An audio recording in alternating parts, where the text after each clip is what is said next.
अच्छा इसमें let's say hi.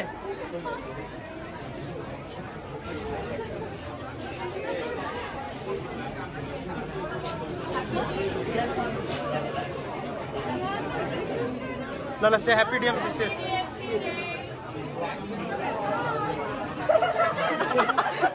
Subscribe from Canada.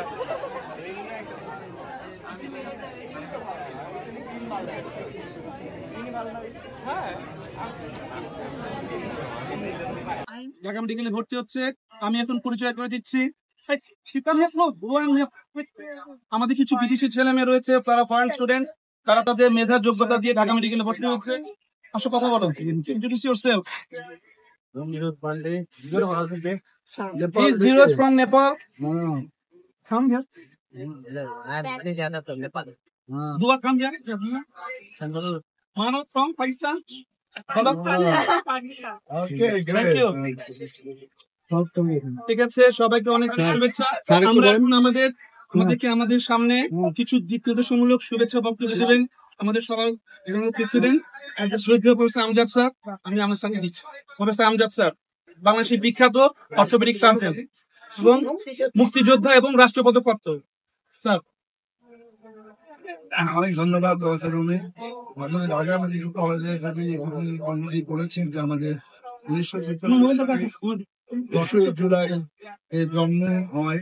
দ্বিতীয় মহাযুদ্ধের পরপরই যখন ভারত ভাগ হয়ে যাচ্ছে, দুটো ভাগে ভাগ হয়ে যায়, তখনই সিদ্ধান্ত হয় যে ঢাকা মেডিকেল কলেজ স্থাপন করা হবে। তখন এখানে আমেরিকান এবং অ্যালাইড ফোর্সের আজকের যে আমাদের যে মেইন বিল্ডিংটা, হাসপাতালের বিল্ডিংটাতেই থাকতো সেই ফোর্সের লোকরা, আমেরিকান এবং ব্রিটিশ ইউরোপিয়ান ফোর্সের লোকরা থাকতো, অ্যালাইড ফোর্সের। সেখানে সিদ্ধান্ত হয় যে এখানে মেডিকেল কলেজ স্থাপন করা হবে, নাম হবে Dhaka medical college. Doctor virgin, যিনি মূলত একজন অর্থোপেডিক সার্জন, উনি এখানে আসেন এই ফোর্সের সঙ্গে তাদের চিকিৎসা ব্যাপারে। তাকে দায়িত্ব দেওয়া হয় প্রথম আমাদের এই মেডিকেল কলেজের প্রিন্সিপাল। এর ভিতরে কলকাতা থেকে অনেকেই তখন মাইগ্রেট করে এখানে চলে আসে। সেই জন্যই আমাদের নামগুলো যারা পড়তো তাদের বলা হতো কে ভাই। ঠিক তেমনি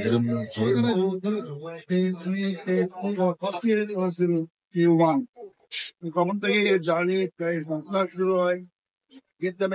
এই যে বিশাল বড় যাত্রা পথে বহু ছেলে মেয়ে, এখন পর্যন্ত প্রায় 20,000-এরও বেশি ডাক্তারি প্রতিষ্ঠান থেকে বেরিয়ে গেছে।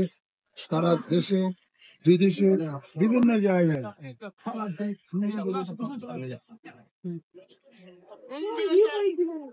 अनिल दाई देख रहे थे and then they were like मजा आया बहुत टाइम मिला था। क्या मजा आया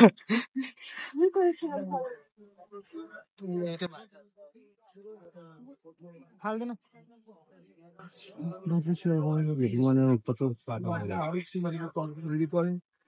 তো আজকে ৭৯তম আমাদের জন্মদিন মেডিকেল কলেজে। আমরা ছোট্ট পরিসরে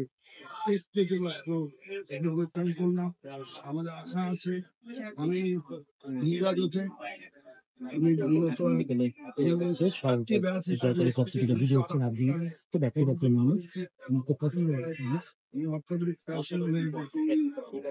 এই মেডিকেল কলেজ থেকেও প্রফেসর হিসেবে রিটায়ার করে যাই।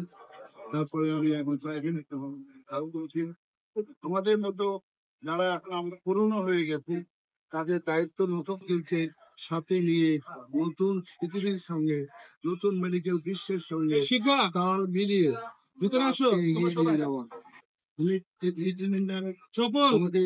আমি প্রেসিডেন্ট ইলেক্ট হয়েছি। আমাদের যে ইলেকশন হয় সেই ইলেকশনে আমি প্রেসিডেন্ট ইলেক্ট হিসাবে নির্বাচিত হয়েছি। সামনে এবছর ডিসেম্বরে আরেকটি ইলেকশন হবে, সেখানে আমাদের কনস্টিটিউশন অনুযায়ী সেখানে যে নতুন কার্যকারী পরিষদ তৈরি হবে, সেখানে এই কার্যকারী পরিষদের সভাপতি হিসেবে আমার দায়িত্ব পড়লে সামনের 2 বছর আমার এটাকে চালিয়ে নেওয়া। তো আজকে এই দিনে আমি আশা করব আমরা সামনের